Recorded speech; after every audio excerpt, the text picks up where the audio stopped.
అధికారం మార్పు ఒక్కటి చాలు, ఒక్కొక్కరి భాగోతం ఏంటో ఇట్టే బయటపడేందుకు. తాజాగా చంద్రబాబు నాయుడు గారి సారథ్యంలో జరుగుతున్న కూటమి సర్కార్ అరాచకాలు ఇంత అంతా కాదు అంటూ ప్రతి నిమిషం చెబుతూ వస్తున్నారు వైఎస్ఆర్సీపీ పార్టీ వ్యక్తులు. అయితే తాజాగా అసలు నువ్వెవడివిరా, నీకు నచ్చినట్టు పని చేస్తే కుదరదు, మేము చెప్పిందే వినాలి, మేము చెప్పిందే చెయ్యాలి, ఇది మా ప్రభుత్వం అంటూ ఓ ప్రభుత్వ ఉద్యోగిపై ఏకంగా తెలుగుదేశం పార్టీ నాయకుడు నానా దుర్భాషలాడే విషయం ఇప్పుడు ఆలస్యంగా వెలుగులోకి వచ్చింది.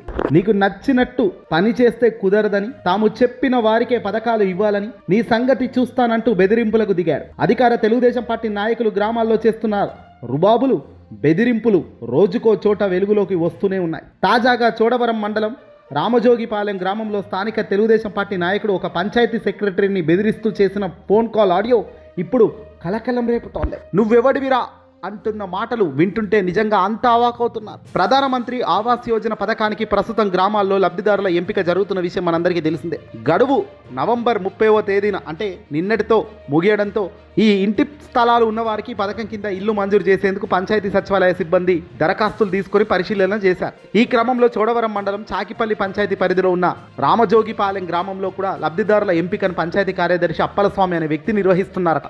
ఆయన కన్నంపాలెం పంచాయతీ కార్యదర్శిగా పూర్తి బాధ్యతలు నిర్వహిస్తుండగా అదనంగా చాకిపల్లి పంచాయతీని అప్పగించారు. ఈ 5 రోజులుగా చాకిపల్లి రామజోగిపాలెం గ్రామాల్లో లబ్ధిదారుల ఎంపిక జరుగుతుంటే ఇంతలోనే రామజోగిపాలెం గ్రామానికి చెందిన తెలుగుదేశం పార్టీ నాయకుడు వెంకటరమణ పంచాయతీ కార్యదర్శిపై విరుచుకుపడ్డ తీరు ఇక్కడ వెలుగులోకి వచ్చింది. శుక్రవారం రాత్రి ఫోన్ చేసి కార్యదర్శి అప్పలనాయుడును నానా దుర్భాషలాడారట. అధికార మదంతో రెచ్చిపోయి ప్రభుత్వం మాదని, మేము చెప్పినట్టుగా వినాలని, మీకు నచ్చినట్టుగా నువ్వు ఇంటికి వెళ్లి లబ్ధిదారుల పేర్లను నమోదు చేస్తే కుదరదని, నీకు ఎవడిచ్చాడు అధికారం అంటూ రెచ్చిపోయాడట. నేను చెప్పిన వారి పేర్లే నమోదు చేయాలి, ఎవరికి ఏది ఇవ్వమంటే వాళ్ళకు అది ఇవ్వాలి, నువ్వు ఎస్టీ కులానికి చెందినవాడి అంటూ కూడా తిట్టడం జరిగింది. నీ అంతు చూస్తాను, నువ్వు ఎక్కడ ఎలా పని చేస్తావో చూస్తానంటూ బెదిరింపులకు దిగాడు. వాస్తవానికి ఇలా బెదిరింపులు చేయడం నిజంగా కరెక్టేనా? కార్యదర్శి అప్పలనాయుడు వివరణ ఇచ్చేందుకు ఎంత ప్రయత్నించినా ఆ నాయకుడు వినే పరిస్థితిలో లేడట. దీంతో ఇష్టం వచ్చినట్టుగా తిడుతూ మాట్లాడిన మాటలు ఈరోజు వెలుగులోకి వచ్చాయి. ఆడియో కూడా బయటకు పడింది. ఇది నిజంగా రాజకీయం, ఒక పార్టీకో ఒక వ్యవస్థకో చేతిలో అధికారం ఉంటే అధికారం అన్నది ప్రజలకు మంచి చేయడానికి, ప్రజలకు మేలు చేయడానికి తప్ప అధికార రుబాబు బల్పు చూపించడానికి కాదు అన్నది ఎన్నిసార్లు చెప్పినా కూటమిలో ఎవరికి అర్థం కాదు అంటున్నారు వైసీపీ వాళ్ళు. దీన్ని వైసీపీ కూడా చాలా విస్తృతంగా దీన్ని ప్రమోట్ చేస్తుంది. రెడ్ బుక్ రాజ్యాంగం అంటూ టీడీపీని అధినాయకత్వం బరితెగిస్తూ ఒకవైపున వాళ్ళ లెవెల్లో వాళ్ళు విరుచుకుపడుతూ వాళ్ళు ముందుకు పోతుంటే, గ్రామ స్థాయి నుంచి గ్రౌండ్ లెవెల్లో మాత్రం ఎవ్వడు మేము తగ్గేదే లేదన్నట్టుగా చెలరేగిపోతున్న అంశాలు కనబడుతున్నాయి. ఒక మంచి కోసం అందరూ చెలరేగిపోతే బాగుంటుంది, ఒక అన్యాయపు మాటల కోసం, అన్యాయపు ఆగడాలను ఆపేదాని కోసం కష్టపడి ఉంటే బాగుంటుంది. కానీ ఇష్టారాజ్యంగా వ్యవహరిస్తున్న తీరు, చంద్రబాబు డైరెక్షన్, గ్రౌండ్ లెవెల్లో రియాక్షన్ ఇలాగే ఉంటుంది. నువ్వెవడివిరా అని అంటున్న హక్కు రేపు చంద్రబాబు నాయుడు గారికి, లోకేష్ గారికి కూడా వర్తించదా?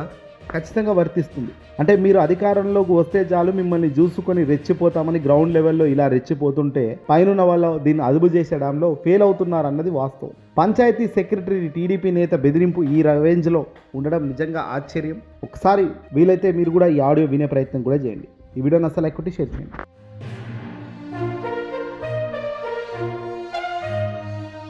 నేను ఏ పేర్లు అయితే చెప్తున్నానో నా దగ్గర రికార్డు ఉంటది, నోట్ చేసుకుంటున్నాను, ఇబ్బంది ఏం లేదు. అవును చేసుకోండి. మీరు చెప్పిన పేర్లు అన్ని కొట్టాను కదా, ఒకవేళ అవ్వకపోతే ఇంకా టైం ఉంది. పెంటమ్మ సోమనాయుడు అండి, ఎవరు చెప్పారు మీకు? ఎవరయ్యా? తాటికొండ భవాని, ఇది ఎవరు చెప్పారు? నాకు ఎవరు చెప్పలేదని, వాళ్ళు స్వతహాగా నా ఇల్లు లేదు వచ్చారు, వాళ్ళ ప్లేస్ చూపించారు, కొట్టాను అంతే. ఎవడైనా కొడతావా?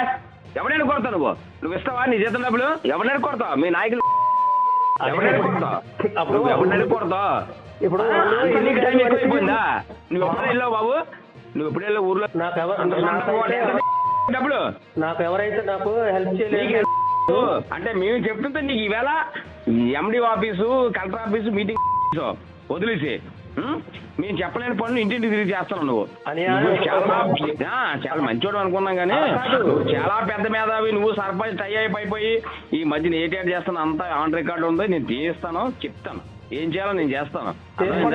చేసుకోండి కానీ నేనైతే మీరు చెప్పిన పేర్లు అన్ని కొట్టాను. నేను ఏం చేసుకుంటా ఎవరు చెప్పిందో చేస్తే ఇక్కడ ఆయన రాజకీయాలు చేయట్లేదు. ఇక్కడ లక్షలు ఖర్చు పెట్టుకొని చెప్పింది చేయడానికి నువ్వు ఉన్నదే. మీరు చెప్పింది అన్ని నచ్చింది చేయడానికి కుదరదు.